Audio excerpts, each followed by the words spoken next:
Dubai में पाकिस्तान की सियासत से मुताल्लिक कुछ बड़े फैसले कर लिए गए हैं। आम इंतखाबात कब होंगे, निगरान वज़ीर आज़म कौन होगा, नवाज शरीफ वतन कब वापस आ रहे हैं और पीपल्स पार्टी और नून लीग में पंजाब में किन हलकों पर सीट एडजस्टमेंट होगी। वीडियो हमें हमारे साथ रहेगा। मैं हूं सरफराज राजा।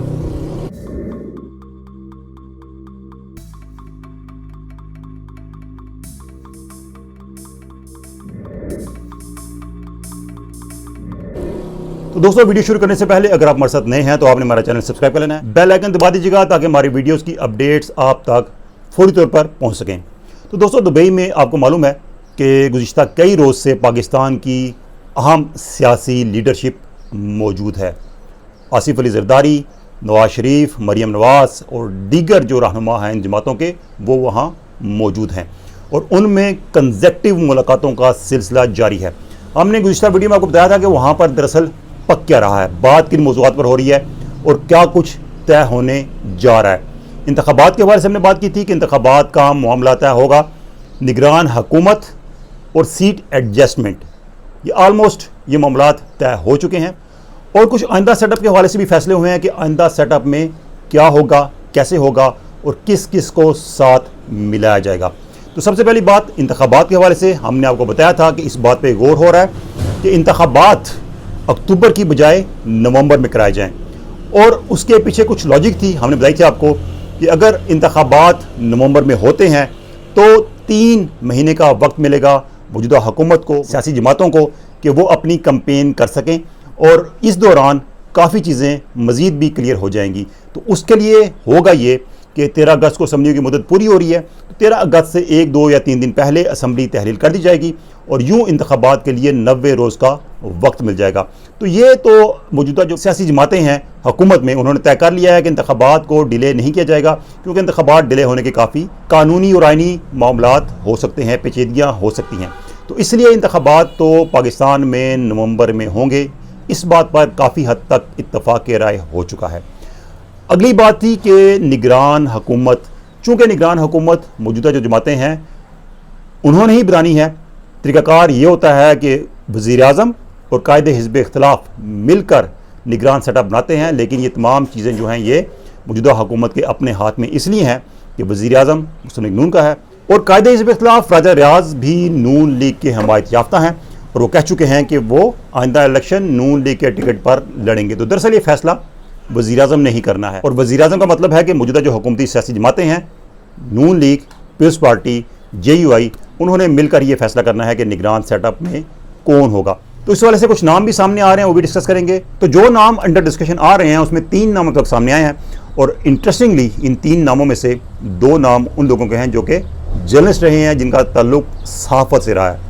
तो आपको मालूम होगा नजम सेठी जो 2013 में निगरान वज़ीर आला थे पंजाब के, और उन पर इमरान खान ने इल्ज़ाम लगाया था कि उन्होंने 35 पंक्चर लगाए हैं और यूँ उन्होंने जो नवाज शरीफ की हुकूमत बनी थी उसके बनाने में नजम सेठी ने अहम किरदार अदा किया और इसके सिले में नवाज शरीफ ने उनको चेयरमैन PCB बनाया। तो ये इल्ज़ाम काफ़ी अर्सा तक लगता रहा नजम सेठी पर और बाद में इमरान खान ने कह दिया कि नहीं, ये तो एक सियासी बयान था। अब नजम सेठी जो हैं वो नून लीग की तरफ से नॉमिनेट किए जा रहे हैं निगरान वज़ीर आज़म के लिए। इससे पहले वो चेयरमैन PCB के उम्मीदवार थे नून लीग के, लेकिन फिर उन्होंने विड्रॉ कर लिया था। तो मालूम ये हुआ है कि दुबई में उनका नाम भी नून लीग की तरफ से सामने लाया गया है निगरान वज़ीर आज़म के लिए।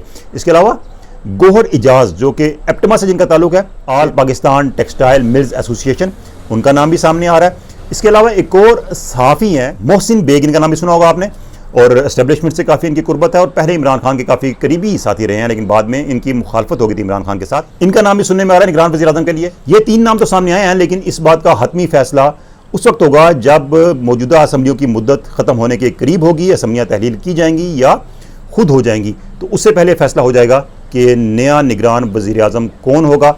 इसमें कोई नया नाम भी शामिल हो सकता है, ये हमें बताया जा रहा है, क्योंकि इन तमाम फैसलों पर जो बाकी सियासी जमातें हैं उनको भी ऑन बोर्ड लेना होगा और उनकी तरफ से अगर किसी पर एतराज़ हो या कोई नया नाम सामने आए तो उस पर भी गौर किया जा सकता है। तो ये एक बड़ा फैसला था, बड़ी मुशावरत थी निगरान हुकूमत के हवाले से, जो कि इस मीटिंग में हुई, जो कि दुबई में हो रही है, और कंसेक्टिव मीटिंग जो हो रही हैं उसमें ये फैसला और ये इत्तफाक राय सामने आया है।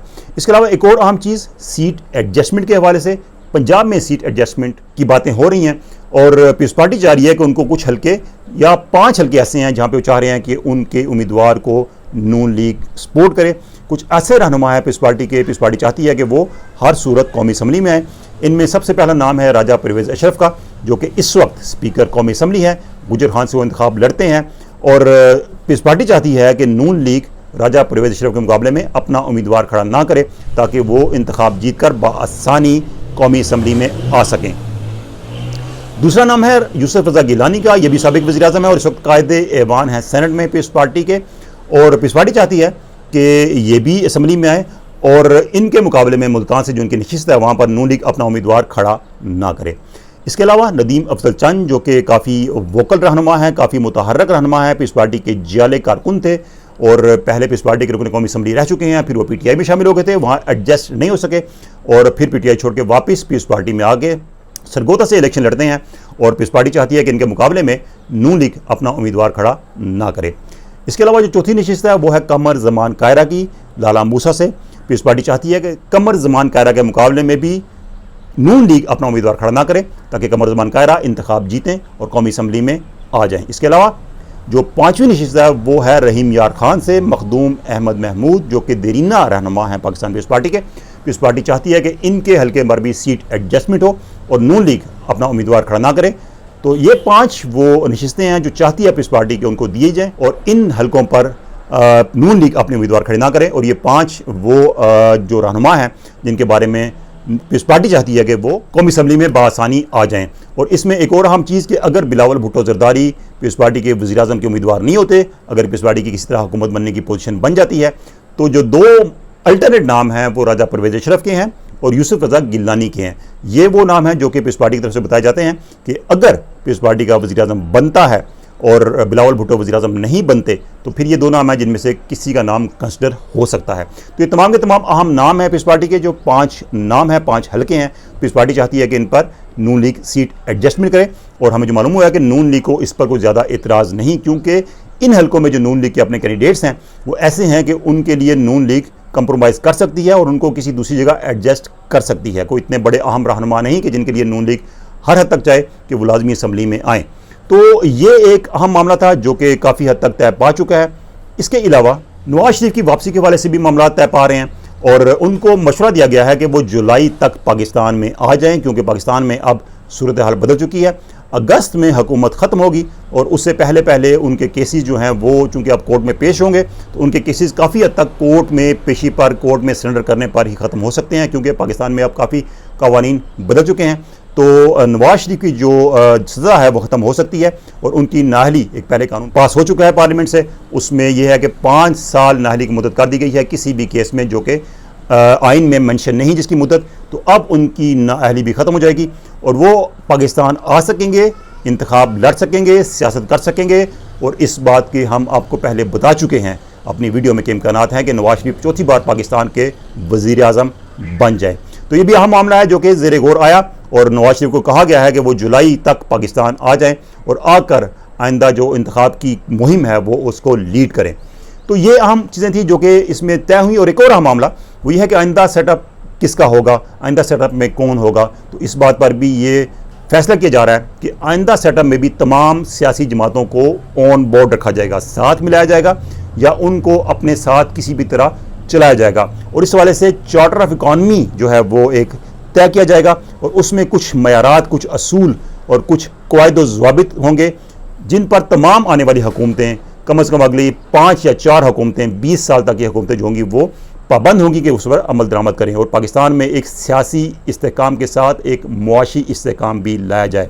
इस हवाले से भी हम पहले बता चुके हैं आपको कि अगली जो हुकूमत होगी उसका फोकस सिर्फ और सिर्फ इकॉनमी होगा।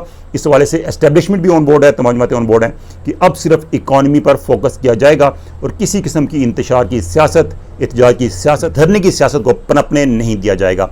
तो ये कुछ अहम चीज़ें थी जो कि दुबई की मीटिंग में तय हुई हैं और इसमें अब ये फैसला किया जा रहा है कि जो दीगर सियासी जमातें हैं उनको भी ऑन बोर्ड लिया जाएगा, उनसे भी मुशावरत की जाएगी, कुछ जमातों को दुबई बुलाकर उनसे राय ली जाएगी, उनको आगाह किया जाएगा और कुछ को पाकिस्तान में सियासी जमातों को आगाह किया जाएगा। आइंदा सेटअप के हवाले से पाकिस्तान में कुछ अहम फैसले हुए हैं दुबई में और शो में किस्मत देखिए कि ये फैसले वही लोग कर रहे हैं जिनकी सियासत कई बार हम ख़त्म कर चुके हैं। और इमरान खान के दौर में इनके वज़रा कहते थे कि इनकी सियासत ख़त्म हो चुकी है और पाकिस्तान के सियासी मुस्तकबिल के फैसले यही लोग कर रहे हैं, दुबई में कर रहे हैं। और क्या फ़ैसले कर रहे हैं, हमने इस बारे में आपको आगाह किया। मज़ीद डेवलपमेंट्स भी हो रही हैं और डिटेल्स आती रहेंगी, आपसे शेयर करते रहेंगे। आज की वीडियो अच्छी लगी तो शेयर कीजिएगा, लाइक कीजिएगा और कमेंट्स में आपने अपना फीडबैक जरूर देना है। अल्लाह हाफिज़।